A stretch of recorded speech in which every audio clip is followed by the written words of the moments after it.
इससे भाई next we have solid cone, है ना। एक सॉलिड कोन है, इसका हमें सेंट्रोमास फाइंड करना है। हाइट एच गिवन है, ठीक है।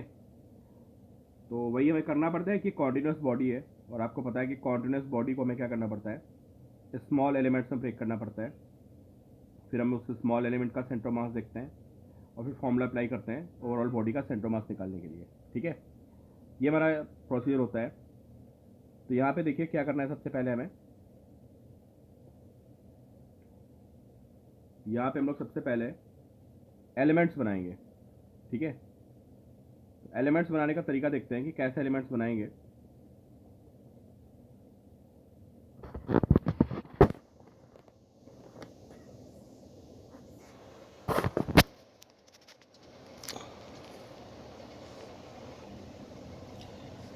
देखिए इसमें क्या किया है, वाई डिस्टेंस पे, है ना, टॉप से मैंने वाई डिस्टेंस पे एक डिवाई थिकनेस की डिस्क बना दी। पता है इस सॉलिड कोन को हम क्या एज्यूम करेंगे कि जो सॉलिड कोन है ये बहुत सारी छोटी छोटी डिस्क से मिलकर बना हुआ है। ये एक डिस्क हो गई, फिर ये डिस्क हो गई, ऐसे डिस्क हो गई। बहुत सारी डिस्क को हमने ऊपर नीचे रख दिया है, और जब हम बहुत सारी डिस्क को ऊपर नीचे रखेंगे तो क्या बन जाएगा, तो ये बन जाएगा सॉलिड कोन, ठीक है। तो इस पे क्या करते हैं, जब भी कोन में एलिमेंट्स लेना होगा हमें, तो कोन में एलिमेंट्स लेने के लिए हमको उसे बहुत सी छोटी छोटी डिस्क में ब्रेक करना पड़ेगा। तो देखो मैंने वाई डिस्टेंस पे एक डिवाई थिकनेस की डिस्क ले ली है, ठीक है। और मैं क्या करूंगा, मैं अब इसका मैं डीएम निकालूंगा और इसका निकालूंगा मैं सेंटर ऑफ मास। तो सेंटर ऑफ मास निकालने की जरूरत है नहीं, मुझे पता है कि सेंटर ऑफ मास इसका मिड में होगा और वाई पे ही होगा। मतलब अगर ये डिस्क यहाँ से वाई डिस्टेंस पे है तो सेंटर ऑफ मास होगा वो यहाँ से वाई डिस्टेंस पे सेंटर ऑफ मास होगा, ठीक है। तो डीएम निकल जाए तो मेरा मास हो जाएगा, वो काम हो जाएगा, है ना। अगर हम डीएम की बात करते हैं, हाउ टू फाइंड डीएम, तो आपको पता है कि यहाँ पे जो मास का डिस्ट्रीब्यूशन है वो वॉल्यूम में है।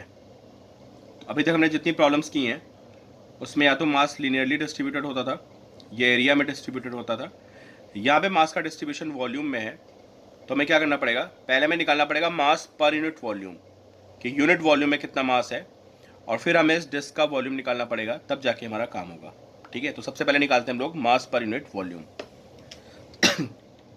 आप सबको पता है कि जो ये आपका कोन होता है, कोन का वॉल्यूम होता है 1/3 पाई आर स्क्वायर एच, ये रेडियस इसकी आर है, okay, this radius is r. तो ये हमारा आ गया मास पर यूनिट वॉल्यूम, ये वैल्यू हमें पता चल गई। अब हमें क्या करना है, अब हमें फाइंड करना है मास किसका, डिस्क का। तो डिस्क का मास कैसे फाइंड करेंगे, जब हमें डिस्क का वॉल्यूम पता हो। चलो भाई वॉल्यूम पता करते हैं डिस्क का। पहले बताइए ये वैल्यू कितनी होगी, अगर वो एंगल थीटा है कोन का, तो this will be y tan theta. देख लेना आप, this is base, this is height, this angle theta, तो this is y tan theta. तो जो डिस्क बनेगी ना, ये ऐसे ऐसे डिस्क बनेगी यहाँ पे पूरी, उसकी रेडियस होगी वाई tan थीटा, और रेडियस की हेल्प से वी कैन फाइंड एरिया। और किसी भी बॉडी का आपको पता है एरिया अगर पता हो और एरिया को हम हाइट से मल्टीप्लाई करें तो वी गेट वॉल्यूम। तो चलो पहले इसका वॉल्यूम लिखते हैं, d v which is area into height, तो डिस्क की रेडियस कितनी है, वाई tan थीटा, तो जो एरिया आएगा वो आएगा पाई वाई tan थीटा का होल स्क्वायर, और इसकी हाइट कितनी है, मतलब डेप्थ, इसकी हाइट जो है वो डी वाई है, तो this is area, this is height d y. तो ये वॉल्यूम आ गया डिस्क का वॉल्यूम।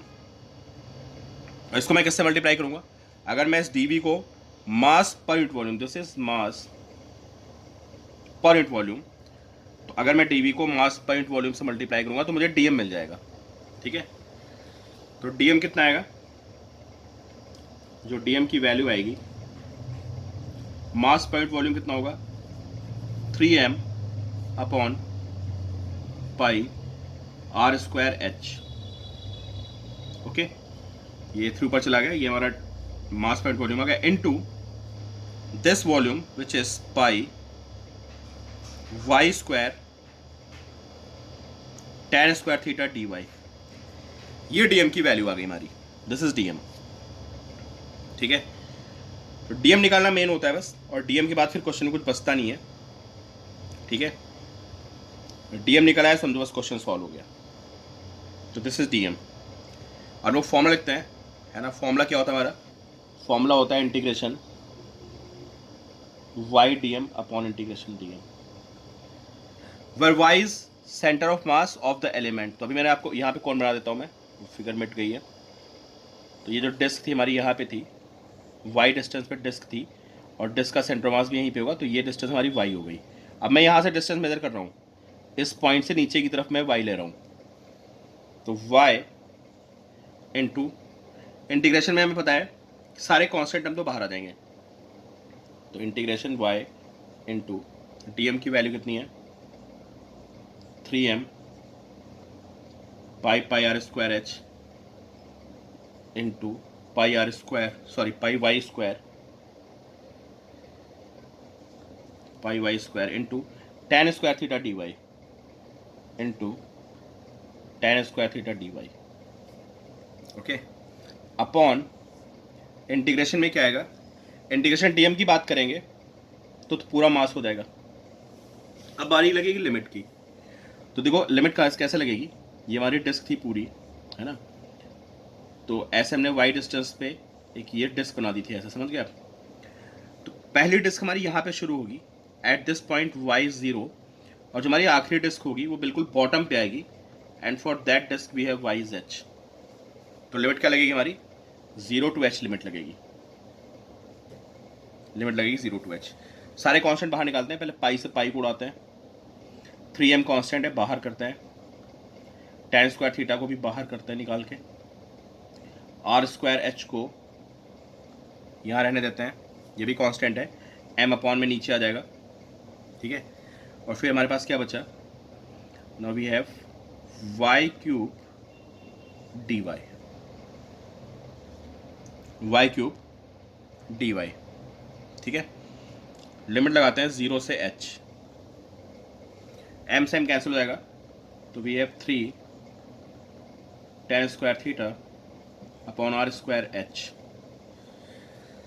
ठीक है, इसको इंटीग्रेट मारेंगे तो ये आएगा y पावर 4 अपॉन 4, और लिमिट लगेगी 0 to h। लिमिट लगा देते हैं, तो this is 3/4 tan square theta upon r square h, और लिमिट लगाएंगे तो this is h power 4 upon 4। ठीक है, तो 3/4 and this is h cube upon r square into tan square theta. अब कोण में tan थीटा की वैल्यू पुट करते थे, कोण ऐसा था हमारा, ये कोण था, ये एंगल थीटा था, this angle is theta, this radius is r, this height is h, तो tan theta is r/h। tan theta को r/h लिख देते हैं, तो 3/4 h cube by r square into tan square theta is tan theta is r/h, तो r square by h square. ठीक है, इसको सॉल्व करेंगे, r स्क्वायर कैंसिल हो जाएगा, वी हैव 3/4h। ठीक है, तुमने क्या सीखा, क्या लर्न किया हमने ये सीखा कि अगर हमारे पास एक कोन है और इसकी हाइट h है, तो centre of mass at distance 3h/4 from the vertex and h/4 from the bottom. This is for solid कोन। और अब बात नहीं मानोगे, ये क्वेश्चन जेईई मेंस में सीधे पूछा गया है कि बस इसका सेंटर ऑफ मास कहाँ पे होता है ये बता दो।